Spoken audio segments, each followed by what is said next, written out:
Good evening. My name is Marisa Benson, and the word I chose was unpretty.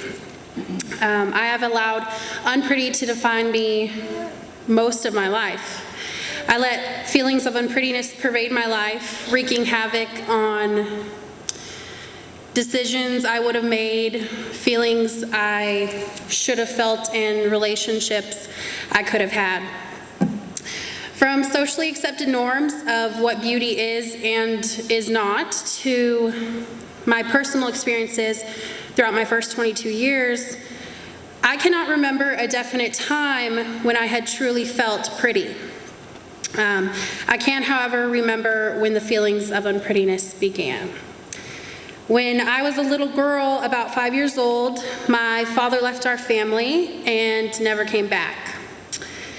In my childish ignorance, I assumed that it was my fault, and that if I had only been prettier, he would have stayed.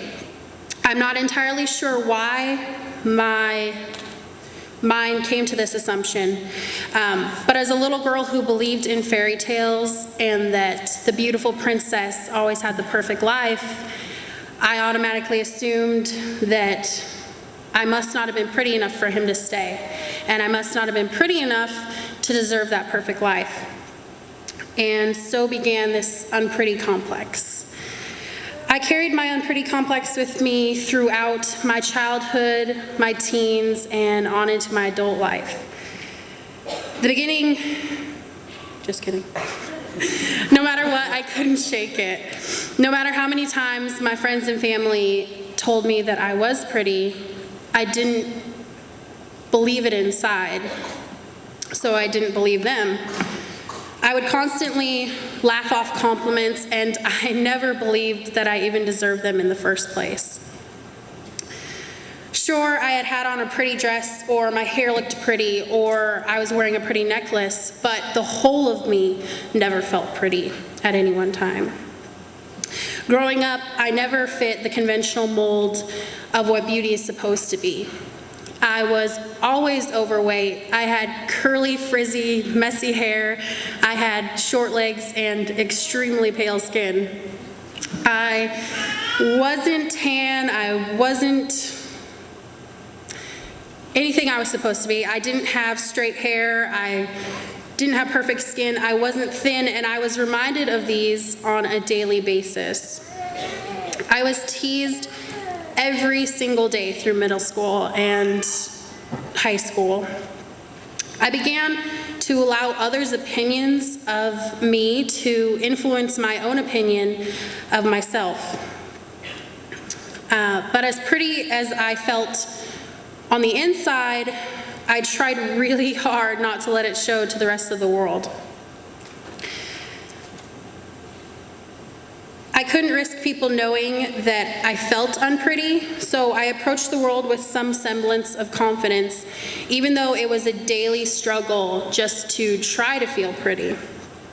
This struggle continued on for all of my teen years. I felt so unpretty because I didn't fit that conventional beauty mold. But luckily, I came to a point where I realized that I needed to break that mold in order to lead a happy, productive life.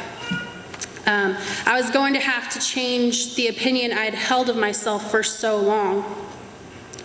Through positive affirmation, I tried to tell myself every day that I was beautiful, and in telling myself this, I slowly began to believe it. I found friends that love me for the person I am, and as always, I had the unyielding support of my family. It has been a very long inner struggle, but in this last year of my life, I've truly started to break away from my unpretty complex. A lot of my healing has actually come from the one person who first influenced my feelings of unprettiness and caused me so much pain. On October 2nd of this last year, I received the news that my father passed away. We did not speak for the last 13 years of his life, but in his death, I learned so much about our lost relationship. The most crucial thing, definitely for me, was why he left in the first place. He was dealing with his own issues, just like we all are, and it wasn't because I wasn't pretty enough. This realization spurred a revolution inside of me. I was able to reevaluate a lot of the experiences I had had throughout my life. I started thinking that maybe I had deserved some of the compliments that I had always laughed off. Maybe people weren't lying when they told me that I was beautiful. Maybe it was okay to start changing the opinion I had held of myself, and that maybe it was okay to finally start feeling pretty. This photo behind me was taken 9 days after the death of my father. For me, it was a tremendous release of sorts. It was a release of the negative self-image I had carried of myself for so long. It was a release of all the times when I allowed someone else to make me feel unpretty. It was a release of longing and grief and loss, and it was a release of pain.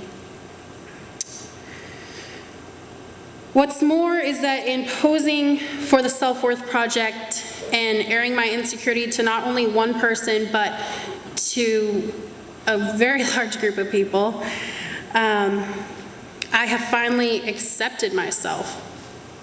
My opinion of myself means so much more to me than anyone else's opinion of me. I am no longer a weak, unpretty girl, but rather a strong, beautiful woman standing in front of you this evening.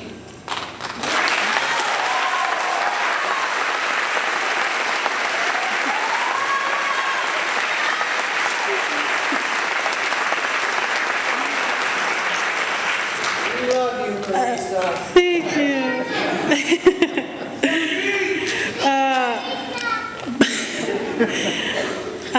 I'm sure that there are times in the future when I will feel unpretty, but through my experience with the Self-Worth Project and my release of all of these negative emotions, I am confident that these unpretty times will be short and fleeting. And I am confident in this because standing before you this evening, I finally feel beautiful, and it's okay to finally feel pretty. Thank you.